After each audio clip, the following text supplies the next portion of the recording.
नमस्कार दोस्तों, आज ईपी पैट का पेपर जो सुबह मीटिंग में पेपर हुआ था वो आज आप सबके सामने लेकर गए हैं कि जो किस चैप्टर से कौन से प्रश्न आए हुए हैं। आइए और इन प्रश्नों को हम हवा करते हैं। जैसा कि आप लोगों ने देखा होगा कि जो भी पढ़ाया वो सब ओके आया हुआ है और किसी प्रकार त्रुटि नहीं है। जैसे कि इस प्रश्न पे करते हैं कि लोकसभा में पद धारण करने की न्यूनतम आयु कितनी होती है, तो इसमें 25 वर्ष होती है। कितनी होती है दोस्तों? 25 वर्ष होती है। अब आइएगा दूसरा जो पेपर दिया है, ये अंतर्राष्ट्रीय जैव विविधता दिवस कब या किस तारीख को मनाया जाता है। ये तो बहुत ही हलवा प्रश्न हमने बताया था एक बार जब बताया था, तो इसमें कितने प्रकार से, तो इसमें 22 मई को क्या होता है कि ये अंतर्राष्ट्रीय जैव विविधता दिवस मनाया जाता है। आइएगा 89% पे जो दिया गया है इसमें कि निम्नलिखित में से कौन सा विश्व का सबसे बड़ा द्वीप है, तो माजुली द्वीप है। कौन सा है? माजुली द्वीप है, नया द्वीप बना हुआ है, ठीक है, नदी किनारे। और स्वतंत्रता के बाद भारत भाषा के आधार पर बने भारत के पहले राज्य कौन से हैं, तो इसमें कौन सा? आंध्र प्रदेश है, जो 1963 में बना हुआ था। किसमें बना था? 1963 में अलग हुआ था। किससे हुआ था? ये आपको ये तो बताया गया था किससे हुआ था, तमिलनाडु से ये अलग हुआ था, 2014 में हुआ था आंध्र प्रदेश, ठीक है। और आइएगा, ये तो बहुत हलवा प्रश्न है कि नौटंकी निम्नलिखित किससे होता है। ये तो उत्तर प्रदेश अपने ही राज्य का है, ये तो उत्तर कि कौन सा है, अपने राज्य में उत्तर प्रदेश में हुआ था। अब आइएगा, निम्नलिखित में से कौन वह व्यक्ति है जिनका नाम देव नाम प्रियदर्शी भी था। अरे ये तो बहुत ही प्रश्न है। इसको कौन था? सम्राट अशोक। इसका जो दिया गया प्रियदर्शी नाम इसका दिया गया था, सम्राट अशोक का दिया गया था, मौर्य, ठीक है। आगे देखते हैं कि प्रश्न दिखे 97 संगमरमर व प्रियता ड्यूरी पितरा बुरा या रंगीन पत्थर की जुड़ाई का काम देश के समय बहुत लोकप्रिय हुआ था।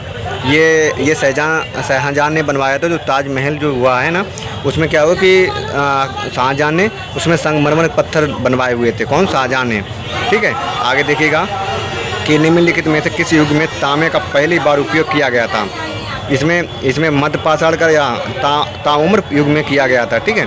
अब देखिए निम्नलिखित में से किस स्थान पर बौद्ध प्रथम संगीत आयोजन किया गया था। शायद आपने एक बार काला शौक के नाम से ट्रिक याद कर लो, तो इसमें कौन सा था?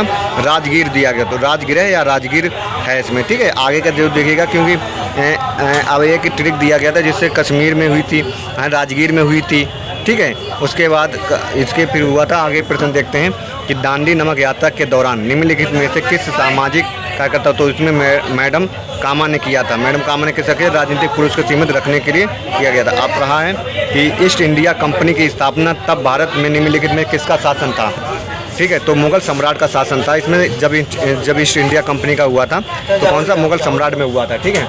उसके बाद क्या दिया है कि 1600 में सबसे सूरत में रखी थी कि भूदान ग्राम दान आंदोलन निम्नलिखित में किसके द्वारा किया गया, तो विनोबा भावे के द्वारा यह किया गया था, ठीक है। अब 33 नंबर प्रश्न जो देखिएगा, प्रसिद्ध युद्ध का नारा चलो दिल्ली किसने किया था। ये बहुत ही सरल दिया है बच्चों, ये सुभाष चंद्र बोस ने किया गया था। इस नारा किया था दिल्ली चलो, कि सबसे पहले ये प्रसिद्ध युद्ध का नारा था जब बहुत ही देश पे गुलामी का वो किया जा रहा था, ठीक है। इसके आगे वाले प्रश्न देखेंगे कि सुभाष चंद्र बोस ने इसका उत्तर दिया था, मतलब वो नारा दिया था। अब राष्ट्रवाद की पहली स्पष्ट अभिव्यक्ति निम्नलिखित में से किस क्रांति के साथ हुई थी। अरे ये तो औद्योगिक क्रांति फ्रांसीसी, यही तो फ्रांसीसी ही होगी क्योंकि फ्रांसीसी क्रांति में ही हुआ था। अब देखते हैं कि अगला प्रश्न की सरकार के निम्नलिखित में से किस अधिनियम के कारण मुंबई अधिनियम हुआ था, तो भारत सरकार अधिनियम 1935 में ये अलग हुआ था। किसके कारण हुआ था? कारण बम्बई प्रांत से हुआ था अलग, ठीक है। अब ये गणित के आते हैं कि भारतीय मानक समय ग्रीनविच माध्यम से कितने, तो इसमें कौन सा है? 5.5 घंटे वाला ये प्रश्न इसका उत्तर है, ठीक है। साढ़े कितना है? 5.5 घंटे वाला इसमें है। जैसे कि ग्रीनविच से चलेंगे तो इधर चलेंगे, दक्षिण में चलेंगे तो 1 घंटा आगे चलेंगे, और अगर पश्चिम में चलेंगे तो इसका 1 घंटा पीछे जाएगा। जिस प्रकार इसमें हम लोग बता रहे हैं, ठीक है। इसमें अब निम्नलिखित में से कौन सी जनसंख्या वितरण के प्रभावित करने वाला आर्थिक कारण नहीं है। देखिए शहरीकरण है, शहरीकरण ये भी प्रभावित करता है, ठीक है। खनिज ये भी प्रभावित करता है, नगरीय के औद्योगिकरण। इसमें पानी की उपलब्धता ये नहीं आंसर होगा, क्योंकि इसमें जनसंख्या वितरण के लिए कह रहा है। इसमें खनिज भी नहीं, ठीक है, और उपलब्धता पानी की उपलब्धता ये तो हो सकता है खनिज वाला, ठीक है। विश्व की सबसे ऊंची चोटी माउंट एवरेस्ट देश के बीच में है, क्योंकि भारत और नेपाल के बीच में, ठीक है। इनमें से कुछ नहीं, नेपाल और तिब्बत, क्योंकि तिब्बत ये चीन की दिशा में पड़ता है, चीन में ही पड़ जाता है। नेपाल जो अपना पड़ोसी देश है, ठीक है। आगे का प्रश्न देखते हैं। आगे इसमें क्या बताया गया? जी हाँ, ये नेपाल में ही पड़ता है। नेपाल में माउंट एवरेस्ट पड़ती है, जिसमें 48 की ऊंचाई दी गई है, ठीक है। निम्नलिखित में भारत में अक्टूबर की गर्मी का मुख्य कारण क्या था? ठीक है। ऑप्शन देखते हैं, भारत में गंगा के मैदानी इलाकों में अल्प दाब यंत्र गर्म एवं सूक्ष्म, इसमें जो निम्न वेग वाले होगा, ठीक है। उत्तर इसमें होगा निम्न डी नंबर का होगा। कि किसी 40 क्वेश्चन देखते हैं, किसी भी विकासशील अर्थव्यवस्था के प्रारंभिक चरणों में अधिकांश गतिविधियां देश क्षेत्र से संबंधित हैं, द्वितीयक या तृतीयक या प्राथमिक। इसमें प्राथमिक होगा क्योंकि विकासशील देश में प्राथमिक ही क्योंकि कृषि पे आधारित होता है विकासशील देश, ठीक है। आगे 41 नंबर क्वेश्चन देखते हैं कि निम्नलिखित में कौन सा हरित क्रांति की रणनीति का हिस्सा नहीं है, रासायनिक उर्वरक, कीटनाशक, उच्च दाब उपज में या सिंचाई में। ये इसका उत्तर दोस्तों सभी होगा क्योंकि सभी चीज़ हरित क्रांति के आते हैं, ठीक है। अब आगे वाला क्वेश्चन देखते हैं, निम्नलिखित में किस नदी को बिहार का शोक है। इसमें कोसी नदी जो दिया गया, ठीक, कोसी नदी का उत्तर है, ठीक है। अब देखते हैं तो कि भारत सरकार में कौन सा इसमें उपराष्ट्रपति और भारत के होंगे, ठीक है। 44 है, भारत की संघ कार्यकारिणी में निम्नलिखित कौन शामिल नहीं है, क्योंकि इसमें राज्यों के मुख्यमंत्री नहीं होंगे क्योंकि राष्ट्रपति, उपराष्ट्रपति, प्रधानमंत्री दोनों शामिल होते हैं। अब आइएगा इसमें देखते हैं साइंस वाले में कि निम्नलिखित में कौन सा एक वाणिज्य बैंक नहीं है, क्योंकि डिस भी नहीं है, कौन सा नहीं, डिस भी नहीं है। निम्नलिखित में कौन सा सार्वजनिक क्षेत्र में उपक्रम संवाद के तहत विशेष कानून पारित करते हैं, इसमें कौन सा एकल वाले तो नहीं होगा, इसमें विभागीय वैधानिक नियम होगा क्योंकि जो भी कानून पास होता है वे वैधानिक तौर पर पास किया जाता है भारत में, ठीक है। 47 क्वेश्चन देखते हैं, निम्नलिखित में किसी केंद्र शासित प्रदेश में उच्च न्यायालय स्थापित करने का अधिकार है, क्योंकि ये तो संसद को होना चाहिए क्योंकि सर्वोच्च न्यायालय इनमें से कोई राष्ट्रपति, संसद को ही ये नियम होता है कि कोई भी अगर कोर्ट या बनाना चाहता है तो संसद ही अपना कार्य कर सकती है, ठीक, उसके अलावा कोई स्टेप नहीं कर सकता है। अब आइए क्वेश्चन देखते हैं 48 नंबर की, निम्नलिखित में से कौन सा अनुच्छेद भारतीय संविधान में सर्वोच्च न्यायालय की स्थापना के गठन करता है। 124 जो है वो गठन करता है इस चीज़ का, ठीक है। अगला क्वेश्चन देखते हैं 39 की, देश के पास मौलिक अधिकार को लागू करने की शक्ति किसको नहीं है, सर्वोच्च न्यायालय, उच्च न्यायालय को, निम्न में से कुछ नहीं, या संसद को या राष्ट्रपति को। इसमें क्या होगा कि जो संसद होती है, संसद ही सब मिलकर के उसको नियम को पारित करते हैं, कोई भी चीज़ होती है, ठीक है। सर्वोच्च न्यायालय होगा नहीं कि सर्वोच्च न्यायालय और उच्च न्यायालय दोनों मिलकर के किसी चीज़ को पास करेंगे, ठीक है। अब 50 नंबर क्वेश्चन देखते हैं कि भारत में राष्ट्रीय मानवाधिकार आयोग निम्नलिखित में किस मंत्रालय के अधीन है। इनमें से कोई नहीं, रक्षा मंत्रालय, वित्त मंत्रालय, इसमें गृह मंत्रालय होगा, ठीक है। गृह मंत्रालय ही मानवाधिकार का मतलब सहयोग करता है, उसी के द्वारा इस चीज़ की स्थापना हुई थी, ठीक है। इनमें से कोई नहीं हो पाएगा, ठीक है। अब देखिएगा निमोनिया मानव सरकार के निम्नलिखित में किस में अंग को प्रभावित करता है, क्योंकि जब हम सांस लेते तो फेफड़े ही हमारे पुल, तो इसका आंसर रिएक्ट का होगा फेफड़े, क्योंकि इसे फेफड़ों को ही प्रभावित करता है, ठीक है। अगला क्वेश्चन देखते हैं, निम्नलिखित में से कौन सा वनस्पति रेशा नहीं है। ये फ्लैक्स नहीं होगा, नॉयलॉन वाला होगा, जूट वाला होगा, नायलॉन वाला इसका नहीं हो पाएगा। तारों का रंग निम्नलिखित में किसके कारण होता है, ठीक है, तो इसका उसके तापमान पर निर्भर करता है। 54 क्वेश्चन देखते हैं कि निम्नलिखित में कौन सी गैस ग्लोबल वार्मिंग के लिए जिम्मेदार है। इसमें ग्रीन हाउस होगी, ठीक है, ग्रीन हाउस ही इसकी जिम्मेदार गैस होती है, क्योंकि संपीड़ित प्राकृतिक गैस होगी नहीं जिसे हम CNG बोलते हैं, ठीक है, ऑक्सीजन भी नहीं होगी, तो इसमें ग्रीन हाउस ही गैस प्रवाहित करती है क्योंकि उसके किरणों को अंदर के लिए जिम्मेदार ठहराती है, ठीक है। आगे क्वेश्चन देखते हैं इसका,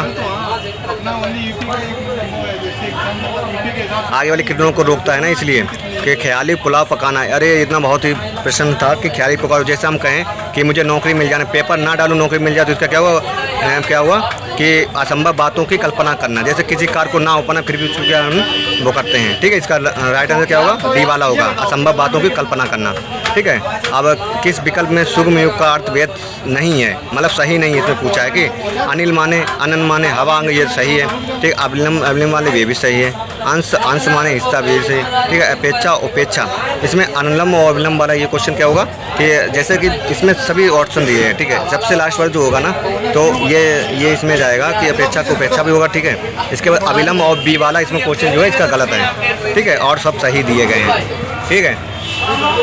हाँ ठीक, एक मिनट आइए, अब आगे देखते हैं कि इसके बाद हिंदी वाला क्वेश्चन था, उपेक्षा और अपेक्षा आशा भी जो है निराद इसका अलग होगा, ठीक है। अंश और अंश माने एक हिस्सा होता है, अंश माने काना होता है, अनिल माने आग और हवा होती है, अनिल माने आग होती है, ठीक है। आगे देखते हैं कि किस विकल्प में सभी परस्पर पर्यायवाची हैं, पार्वती, रुद्राणी, भवानी, ठीक है। मनोरथ, स्पर्श, ये भी इसका गलत है। दानम, निचार, ये भी रीता, इसका फर्स्ट वाला ऑप्शन सही है क्योंकि पार्वती और रुद्राणी से यही उसके विकल्प होते हैं। अब जैसे किस विकल्प में विलोम युग्म सही है, ठीक है। अब कर्कश, कुर्कश भी, ठीक है, और इसका निपस और तुच्छ भी, जोड़, मेल भी, और नूतन, पुरातन, इसका सही उत्तर होगा, ठीक है, नूतन और पुरातन वाला, क्योंकि इसके सब मेल खराब है, ठीक है। ये वाला गलत होगा, और इसका ये उत्तर सही होगा। अब आइए देखते हैं कि ख्याली पुकाव पकाना, ठीक है, इसका को असंभव बातों की कल्पना करना, ये उत्तर पहले हो चुका था। मैं ऋषि शब्द का सही संधि विषय क्या होगा, महा प्लस ऋषि, ठीक है। अब 76 नंबर क्वेश्चन देखते हैं कि निम्नलिखित में किस देश ने अगस्त 2022 को ताइवान के आसपास अपना अब तक का सबसे बड़ा सेना बढ़ाया था, ठीक है, आ रहा हूँ, ठीक ठीक है। चीन, इसका कौन सा उत्तर होगा? चीन होगा। अब ये कट जाएगा आगे, ठीक है। अब अगस्त 2022 में भारत की पहली अंडर वाटर मेट्रो उद्घाटन कहाँ हुआ था? इसमें कोलकाता में सबसे पहले हुआ था, कि 1922 में सबसे पहले वहीं पे किया गया था, ठीक है। अब आगे देखते हैं निम्नलिखित में किस देश के वैज्ञानिक ने कहा था? इसमें कहाँ हुआ था? महाराष्ट्र में हुआ था, ठीक है। प्रधानमंत्री नरेंद्र मोदी ने सबसे पहले कहाँ किया था इसको? गोवा में, ठीक है। गुजरात में इसका किया गया था। अब आज़ादी अमृत महोत्सव के तहत बड़े चलो अभियान निम्नलिखित में किस केंद्रीय मंत्रालय द्वारा किया गया था? उसका संस्कृति मंत्रालय द्वारा किया गया था। अब सेना ने जुलाई 2022 में डैश नाम को एक अखिल भारतीय उपग्रह संगठन अभ्यास किया था। कहाँ? स्काईलाइट में किया गया था, ठीक है। अब भारत में किन दो शहरों के बीच आकाशा एयर की पहली उड़ान उद्घाटन किया गया था? अहमदाबाद से लखनऊ किया गया था। निम्नलिखित में से कौन सा राज्य भारत में पहला है? क्यों? तो गोवा है, ठीक है। इसका कौन पहला राज्य होगा? गोवा होगा, ठीक है। अब इसका क्या होगा? निम्नलिखित में से पड़ोसी देश नहीं है, ठीक है। मालदीव, चीन, ये सब इसके पड़ोसी देश, पर UAE नहीं है, ठीक। किस केंद्रीय मंत्री का अध्यक्षता में चंडीगढ़ में नशीली दवाओं की तस्करी के लिए किया गया था? कौन किया गया था इसमें? इसमें अमित शाह होंगे। राष्ट्रीय सम्मेलन आयोजित किया गया था, तो इसमें अमित शाह इसके सही उत्तर होंगे। अब देखते हैं निम्नलिखित में कौन सा हंगरी के राष्ट्रीय मुद्रा नहीं है, ठीक है। कौन सी नहीं है? हांगरेटिक फॉरेस्ट नहीं है, ठीक है, ये वाले नहीं है। अब आगे देखते हैं निम्नलिखित में किसने प्रसिद्ध पुस्तक पावर ऑफ द ईयर लिखी? कितना? इसका उत्तर है स्वामी विवेकानंद। स्वामी विवेकानंद ने इस पुस्तक का आवरण किया था। अब यूनिसेफ का अर्थ निम्नलिखित में से क्या नहीं? United national forum convention of climate change, ठीक है। बी वाला question United national forum council on climate, इसका सही उत्तर होगा सी वाला, United national framework convention on, ठीक है।